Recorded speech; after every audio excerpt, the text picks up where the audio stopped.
जय हिंद दोस्तों, रक्षित खन्ना के चैनल में आपका स्वागत है। दोस्तों, आज के इस वीडियो में मैं आपके लिए 6 नई जानकारियां लेकर आया हूं। कौन सी 6 जानकारियां मैं आपको देने वाला हूं? सबसे पहले मैं आपको उसकी जानकारी दे देता हूं। इन 6 जानकारियों में से कुछ नए लेटर की भी जानकारी है जो मैं आपको समझाऊंगा।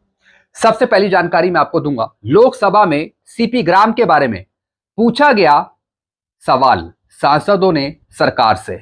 कुछ सांसदों ने लोकसभा में कुछ सवाल पूछे सरकार से सीपी ग्राम के बारे में। जो पेंशनर्स शिकायत डालते हैं सीपी ग्राम में, क्या उनकी प्रॉब्लम को सॉल्व किया जाता है कम समय में? इसके बारे में कुछ सवाल पूछे। फिर दोस्तों, सरकार ने एक प्लेटफॉर्म के बारे में भी जानकारी दी है। एक नए प्लेटफॉर्म के बारे में जानकारी दी है जिसके अंतर्गत आप अपनी प्रॉब्लम को सॉल्व करवा सकते हैं, चाहे वो पेंशन से जुड़ी कोई शिकायत हो, चाहे फैमिली पेंशन से जुड़ी कोई शिकायत हो। अब क्या बताया है सरकार ने, इसकी पूरी जानकारी आगे दूंगा। फिर एक और मैं आपको जानकारी दूंगा, बीएसएफ में देश सेवा करने के बाद एक जवान जीडी रिटायर हुए। 31 जुलाई 2026 को पेंशन बनेगी एनपीएस में 2000 से लेके 7500 के बीच। पीपीओ आया मेरे पास। जी हां दोस्तों एक पेंशनर्स थे, एक कर्मचारी थे बीएसएफ के, जिनका पीपीओ मेरे पास आया। इनकी कुल पेंशन बनी 2000 से 7500 के बीच में। अगर इनको ओल्ड पेंशन स्कीम का फायदा दिया जाता तो दोस्तों इनकी पेंशन बनती 36,320 रुपए। यानी ओल्ड पेंशन स्कीम में कितना फायदा है पेंशन लेने में, और एनपीएस और यूपीएस लेने में कितना फायदा है पेंशन लेने में, इसकी जानकारी मैं आपको दूंगा एक जवान का जीडी का पीपीओ दिखाकर। फिर एक और मैं आपको जानकारी दूंगा, पेंशनर का कमेंट 8 सीपीसी जब आएगा तो उस टाइम डीएडीआर चल रहा होगा। क्या वो मर्ज होगा फिटमेंट फैक्टर निकालने के लिए, या फिर डीए 60% होगा? एक पेंशनर्स हैं जिन्होंने एक इंपॉर्टेंट सवाल पूछा है 8 सीपीसी से संबंधित। जब 8 सीपीसी आगे मिलेगा, चाहे वो 2027 में मिले या फिर 2028 में मिले, जो उस टाइम डीएडीआर चल रहा होगा, तो क्या वो डीएडीआर मर्ज होगा फिटमेंट फैक्टर निकालने के लिए, या फिर जो आपको अभी पेंशन सैलरी में 60% डीएडीआर मिल रहा है, क्या वो मर्ज होगा? तो इसकी पूरी जानकारी दूंगा आगे। फिर एक और मैं आपको जानकारी दूंगा, लोकसभा में पूछा गया एक अंतररांकित प्रश्न जो मजदूरी संहिता 2019 के तहत ओवरटाइम भत्ते से संबंधित है। जी हां दोस्तों, जो मजदूर हैं, जो संविदा बेस पे काम कर रहे हैं, उनके लिए एक जानकारी है। लोकसभा में इसी पर कुछ सवाल पूछे गए, सांसदों ने पूछे सरकार से। मजदूरी संहिता 2019 के तहत ओवरटाइम भत्ते से संबंधित, ओवरटाइम भत्ता, उससे संबंधित कुछ सवाल पूछे। इसकी भी जानकारी आगे दूंगा कि सरकार ने बताया क्या है। फिर एक और मैं आपको जानकारी दूंगा, एक एमटीएस कर्मचारी की रिपोर्ट 7 सीपीसी की, बढ़ती महंगाई इन्फ्लेशन के जमाने में 10 साल की सरकारी सेवा के बाद भी एक एमटीएस कर्मचारी का वेतन इतना नहीं बढ़ पाता वह आसानी से घर या फिर गाड़ी का सपना पूरा कर सके। जी हां दोस्तों, मैं बात कर रहा हूं 7 सीपीसी की, क्योंकि आप अभी 7 सीपीसी के अनुसार ही पेंशन सैलरी ले रहे हैं। तो दोस्तों, क्या आपका घर का खर्चा आसानी से चल रहा है? क्या आप बड़ी बड़ी गाड़ियां ले सकते हैं जो आपको सैलरी मिल रही हो या फिर पेंशन मिल रही हो? ऐसी दोस्तों एक छोटी सी स्टोरी है एक कर्मचारी की, जिनकी 7 सीपीसी के अनुसार पेंशन है या फिर सैलरी है 1/1/2016 से। तो वो कर्मचारी क्या बड़ी गाड़ी ले सकता है? क्या वो अफोर्ड कर सकता है?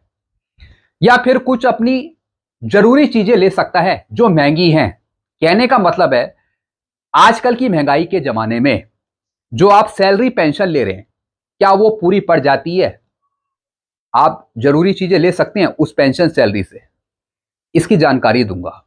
एक छोटा सा एग्जांपल दिखाऊंगा एक कर्मचारी का, फिर इसके बारे में आगे बात करेंगे। इसी से संबंधित 8 सीपीसी की भी जानकारी दूंगा।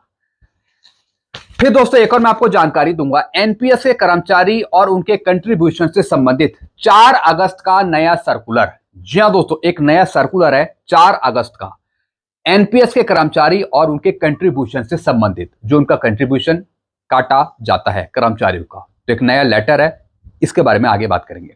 तो दोस्तों बस यही 6 जानकारी है जो मैं आपको देने वाला हूं, इसलिए वीडियो को आप शुरू से लेकर आखिरी तक देखिएगा। ये सारी नई जानकारी है जो मैं आपको दे रहा हूं। जानकारियों में आगे बढ़ने से पहले एक छोटी सी अपील मैं आपसे करूंगा, और अपील है चैनल सब्सक्राइब की। देखने में आए पेंशनर्स कर्मचारी वीडियो तो देख रहे हैं, लेकिन शायद चैनल को सब्सक्राइब करना भूल गए हैं। ऐसे कितने पेंशनर्स हैं? 30%। और कितनों ने किया है? 69%। तो मैं आपसे अपील कर रहा हूं, जितने पेंशनर्स ने, फैमिली पेंशनर्स ने, कर्मचारियों ने अभी तक चैनल को सब्सक्राइब नहीं किया, तो वो पेंशनर्स कर्मचारी सबसे पहले चैनल को सब्सक्राइब कर लीजिए, ताकि आपको नए लेटरों की जानकारियां, 8 CPC की जानकारियां, एडवांस जानकारियां आपको तुरंत मिल सके, और जानकारियां आपको सटीक, ऑथेंटिक ही मिलेंगी, बिल्कुल सही मिलेंगी। तो सारी जानकारियां पाने के लिए अपने फोन पर सबसे पहले आप चैनल को सब्सक्राइब कर लीजिएगा, और लास्ट में वीडियो देखने के बाद वीडियो को शेयर, लाइक और हाइप जरूर कर दीजिएगा।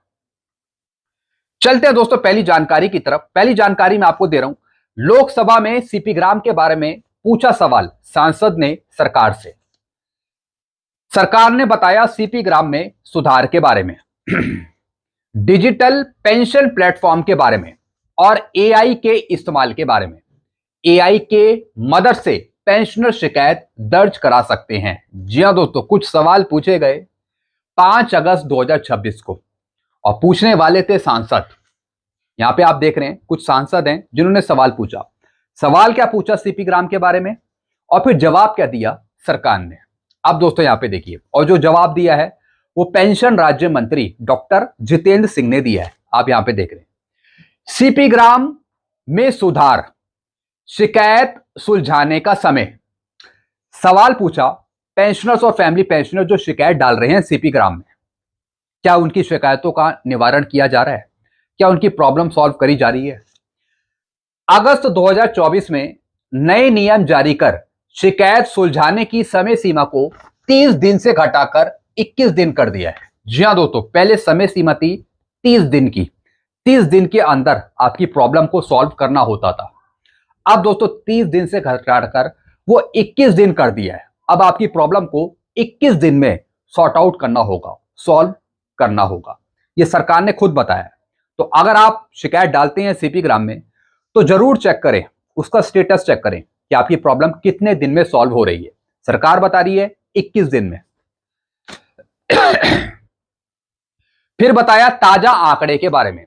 1 जनवरी से 15 जुलाई 2026 के बीच 15,20,576 शिकायतें मिली हैं। कुछ आंकड़े बताए यहां पे सरकार ने कि 15,20,576 शिकायतें मिली हैं। केंद्रीय मंत्रालयों में इन्हें सुलझाने का औसत समय अब घटकर मात्र 13 दिन का रह गया है। जी हां दोस्तों, जो केंद्रीय मंत्रालय है उन्हें इन्हें सुलझाने का औसत जो समय है, जो एवरेज टाइम है, वो अब घटकर 13 दिन का रह गया है। यानी इतने समय तक प्रॉब्लम को सॉल्व कर देना है। फिर पूछा डिजिटल पेंशन प्लेटफॉर्म के बारे में, भविष्य के बारे में। यह सरकारी कर्मचारियों के लिए ऑनलाइन पेंशन मंजूरी और ट्रैकिंग सिस्टम है। जी हां दोस्तों, एक भविष्य, एक प्लेटफॉर्म है, डिजिटल पेंशन का एक प्लेटफॉर्म है जो क्या करता है, यह सरकारी कर्मचारियों के लिए ऑनलाइन पेंशन मंजूरी और ट्रैकिंग सिस्टम है। इसके जरिए डिजिटल साइन से कागजात जमा होते हैं और काम पारदर्शी होता है, ट्रांसपेरेंसी के साथ काम देखा जाता है। एक पोर्टल है, भविष्य पोर्टल है। डिजिटल जीवन प्रमाण पत्र, इसके आने से पेंशन भोगियों को अब दफ्तर नहीं जाना पड़ता। जी हां दोस्तों, जो भविष्य पोर्टल है, अब इसके माध्यम से पेंशनर्स को, फैमिली पेंशनर्स को कहीं जाना नहीं पड़ता, घर बैठे ही सब काम हो जाते हैं। जैसे कि डिजिटल लाइफ सर्टिफिकेट जमा करना, आधार बायोमेट्रिक से घर बैठे वेरिफिकेशन हो जाता है, पेंशन जारी रहती है। सीपी ग्राम पेंशन से जुड़ी शिकायतों को समय पर और ऑनलाइन सुलझाने का यह एक विशेष मंच है। सीपी ग्राम में आप शिकायत डालते हैं, आपकी प्रॉब्लम सॉल्व की जाती है कम समय में, ऐसा सरकार का कहना है। दूसरा, डिजिटल जीवन प्रमाण पत्र, आप लाइफ सर्टिफिकेट घर बैठे ही सबमिट कर सकते हैं ऑनलाइन तरीके से, आपको कहीं जाने की जरूरत नहीं है। फिर दोस्तों सरकार ने बताया आर्टिफिशियल इंटेलिजेंस के बारे में, एआई के बारे में। एआई के माध्यम से भी आप सीपी ग्राम में शिकायत डाल सकते हैं। जी हां दोस्तों, सरकार, पेंशन मंत्री ने यहां पे बताया। समाधान दीदी, समाधान दीदी एक चैट बॉक्स है। इसे 30 मई 2026 को लॉन्च करा गया है। जी हां दोस्तों, एक एआई सिस्टम है, एक चैट बॉक्स है, जिसके जरिए आप सीपी ग्राम में भी शिकायत डाल सकते हैं। आपको अलग से कहीं ऑनलाइन कंप्लेंट डालने की जरूरत नहीं पड़ेगी। एक चैट बॉक्स के माध्यम से, एआई के माध्यम से आपकी शिकायत दर्ज हो जाएगी। और ये अभी लॉन्च किया है 30 मई 2026 को। यह भारत की सभी 22 आधिकारिक भाषाओं में बोलकर शिकायत दर्ज करने की सुविधा देता है। जी हां दोस्तों, जो आपकी भाषा है उसी के अनुसार आपकी शिकायत दर्ज हो जाएगी। चाहे आप मलयालम बोलते हो, बंगाली बोलते हो, मराठी बोलते हो, तेलुगु बोलते हो, कुछ भी बोलते हो, जो आपकी भाषा है जिसे आप जानते हैं उसी भाषा में आपकी शिकायत दर्ज हो जाएगी एआई के माध्यम से। यह एआई की मदद से खुद समझ जाता है कि शिकायत किस मंत्रालय या फिर विभाग की है और सीधे यह सही अधिकारी तक पहुंचा देता है। जी हां दोस्तों, एआई के माध्यम से आप शिकायत डाल सकते हैं। ये डायरेक्ट जिस मंत्रालय की, जिस विभाग की शिकायत होगी, ये डायरेक्ट उसके पास पहुंच जाएगी, जो भी आपकी शिकायत है पेंशन से जुड़ी। भविष्य का रोड मैप।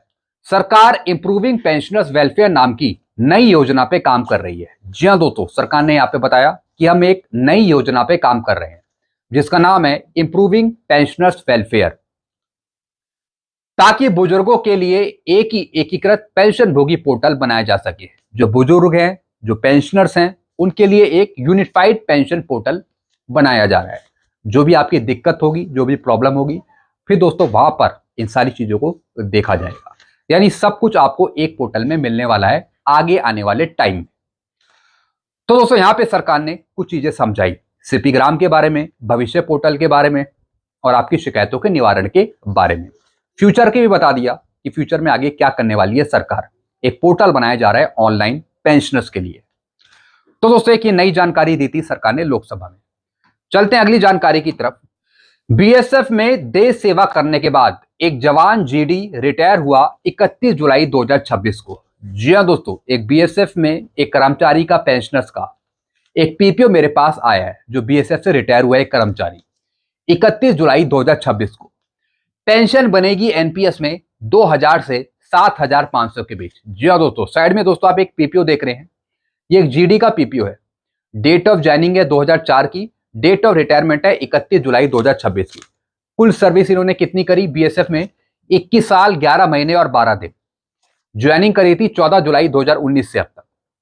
बेसिक पे है इनकी 45,400, ये इनकी बेसिक पे है। प्लस इसमें 60% डीएडीआर इनको मिल रहा था, चूंकि अब ये रिटायर हो चुके हैं। एनपीएस के थ्रू इनका टोटल कॉर्पस फंड था, टोटल इन्वेस्टमेंट अगर हम देखें गवर्नमेंट का मिला के, इंडिविजुअल का मिला के 33,83,376।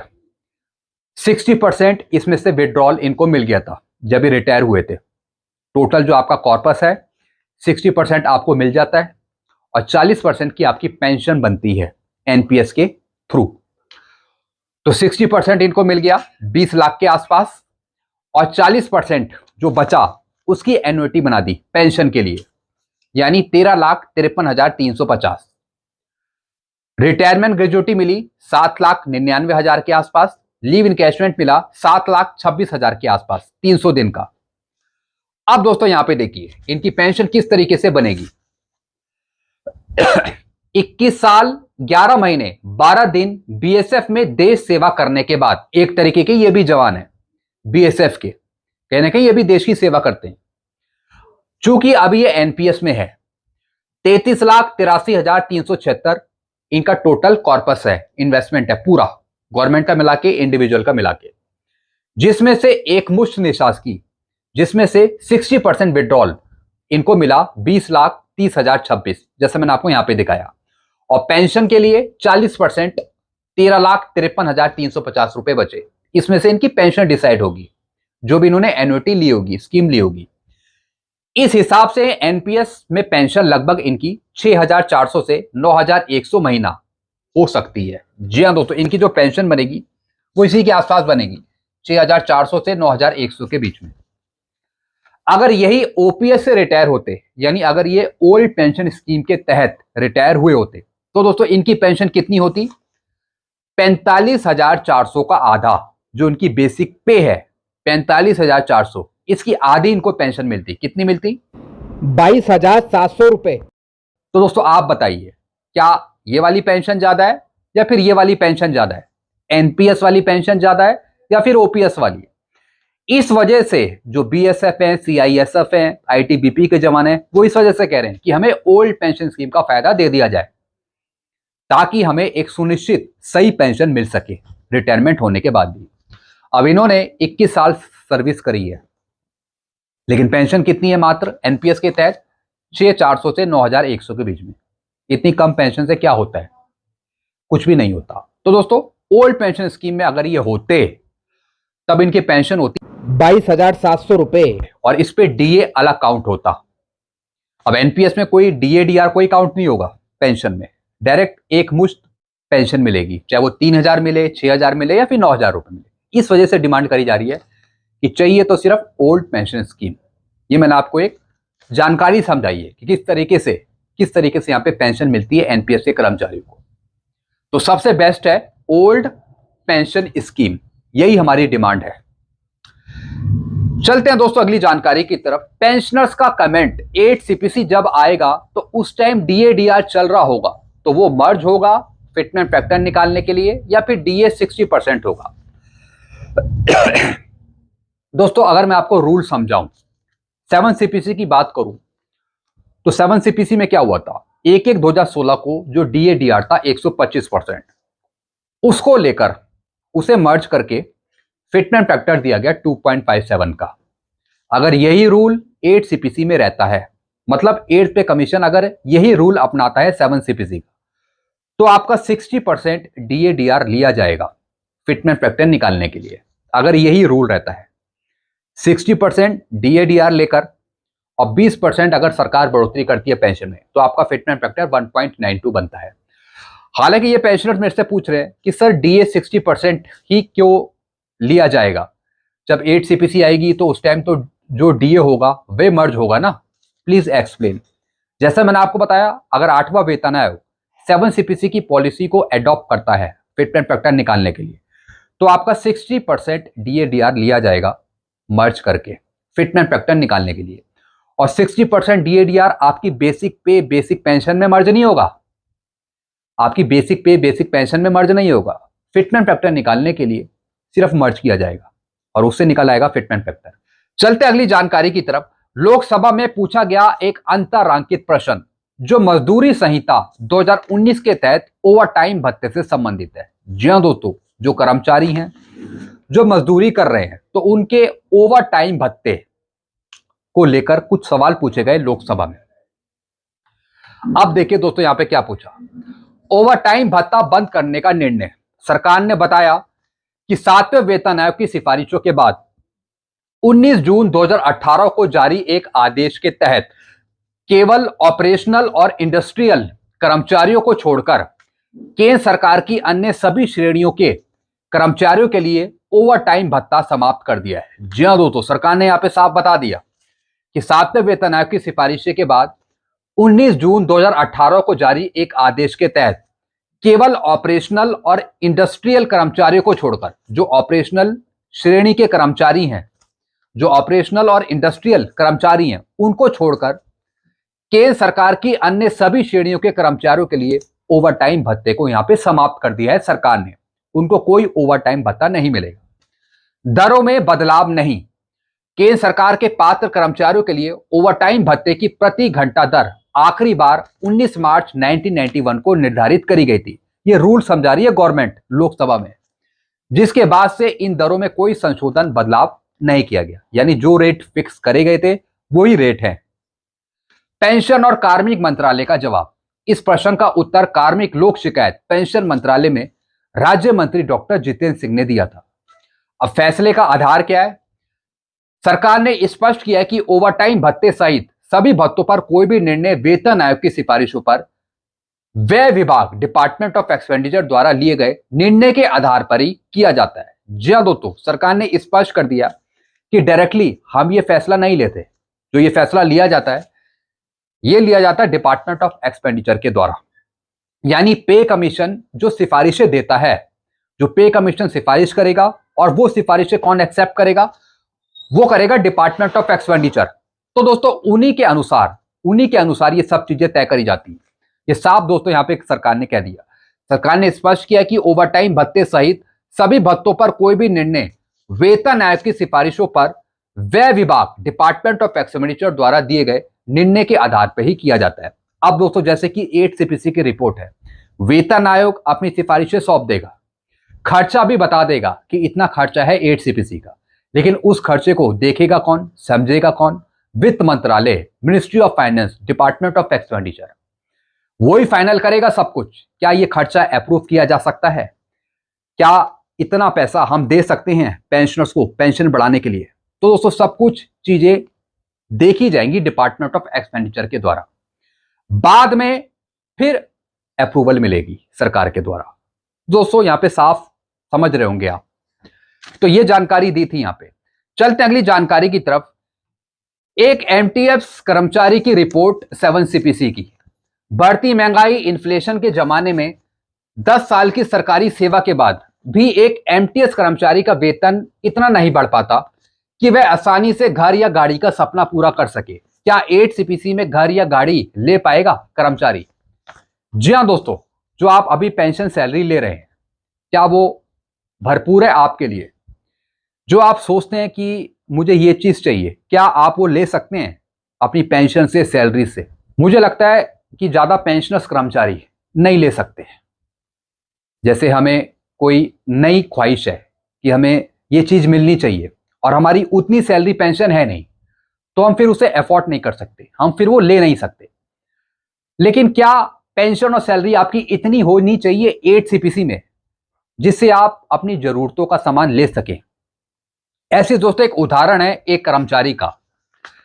10 years of hard work still not enough. एक एक 16 से जो आपकी पेंशन है, सैलरी है, और जो अब महंगाई चल रही है, तो क्या उस पेंशन सैलरी से आप सारी डिमांड्स अपनी पूरी कर सकते हैं? बिल्कुल नहीं कर सकते। आजकल की महंगाई को देखते हुए 10 साल खत्म हो गए हैं, महंगाई तो कम नहीं हुई, महंगाई बढ़ी रही है, लेकिन जो आपकी पेंशन सैलरी है वो स्टिल है, और अगर बढ़ भी रही है तो बहुत मामूली सी। ये है दोस्तों। अब दोस्तों यहां पे देखिए, एक 4th क्लास का कर्मचारी जिसका डेजिग्नेशन है एमटीएस, मल्टीटास्किंग स्टाफ, 1/1/2016 को वो भर्ती हुआ। उसकी पे कितनी होती? 7 सीपीसी के अनुसार मिनिमम पे होती 18,000, और उस टाइम डीएडीआर 0% था। अब दोस्तों 31/12/2025 तक 10 सालों में उसकी पे कितनी बढ़ी? 18,000 से बढ़कर उसकी अभी तक पे हुई थी 23,500, और डीएडीआर 58%। 31/12/2025 तक 18,000 से बढ़कर सिर्फ 23,500 तक पहुंची। यानी अगर हम टोटल अर्निंग देखें 10 सालों में बेसिक और डीए को मिला के, तो कितना टोटल अर्निंग? 31,52,970। 10 सालों में इतनी टोटल सैलरी बेसिक और डीए को मिला के, अगर हम कुछ चीजें इसमें ऐड ना करें। Can this by a dream home और ड्रीम व्हीकल? क्या इस अमाउंट से क्या आप अपना घर का सपना पूरा कर सकते हैं, घर लेने का? या फिर जो आपकी ड्रीम व्हीकल है, कोई आपको कार पसंद आई हो, या फिर घर पसंद आया हो, या फिर आप प्लॉट पे कोई अच्छा सा घर बनाना चाहते हो, तो क्या इस अमाउंट में पूरा होगा? बिल्कुल नहीं, क्योंकि एक अच्छी गाड़ी भी कम से कम 20 लाख से ऊपर की तो होगी। 7 सीटर की अगर मैं बात करूं, 8 सीटर की बात करूं, फुल फंक्शनैलिटी वाली जिसमें सारे फीचर्स हों, 20 लाख से ऊपर की लेके हम मांगते हैं, 25 लाख से ऊपर की। तो क्या इस अमाउंट में वो चीजें पूरी हो सकती हैं? बिल्कुल नहीं हो सकती। एक नीचे लेवल के कर्मचारी की बात कर रहा हूं, नॉट ए हायर लेवल। एक नीचे लेवल के कर्मचारी है जिसकी 18,000 मिनिमम बेसिक है, मिनिमम पे थी 18,000, और 31/12/2025 तक 10 साल खत्म होने पर भी इनकी पे सिर्फ इतनी पहुंची है। और अगर हम टोटल देखें तो इतना अमाउंट जमा हो गया होगा, इतना अमाउंट लमसम।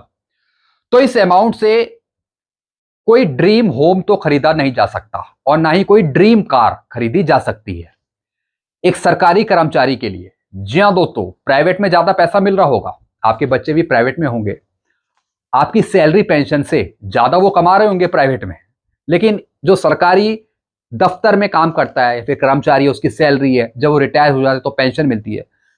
जो सरकारी सैलरी हो गई, पेंशन हो गई, वो इतनी नहीं है कि जिससे हम अपनी पूरी ख्वाहिश कर सकें। इवन बच्चों को भी हम कई बार सही एजुकेशन पैसा खर्च नहीं कर पाते, हमें सोचना पड़ता है। तो दोस्तों महंगाई भी बहुत है, तो ये सब चीजें यहां पे समझाई हैं।